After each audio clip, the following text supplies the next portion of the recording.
Irene. Ek is 23. Ek is saam met my ouma hier so. Ons is hier van Appington. Ek is Lisa Vasagi. Hallo Lisa.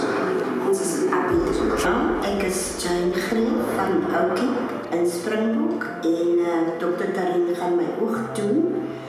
En ek is baie dankbaar vir haar en ek is dankbaar vir die Here wat vir ons sulke mense gee.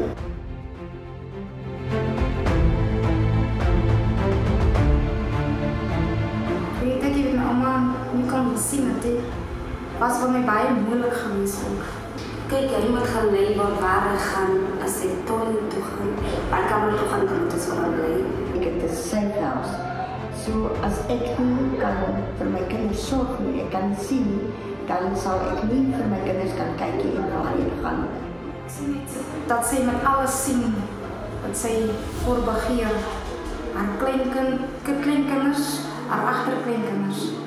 En die goeders wat sy sal nie doen.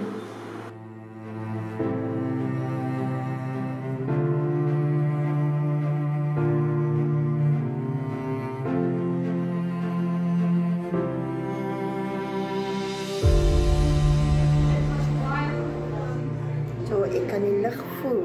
Kan jy die lig voel? Oh ja.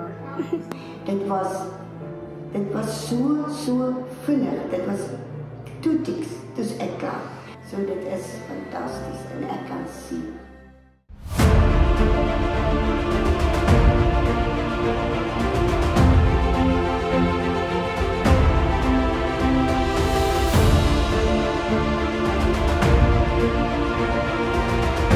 En ek is ook baie dankbaar dat daar wel sponsors is wat vir ons help. En so met jou oog kan jy niks doen.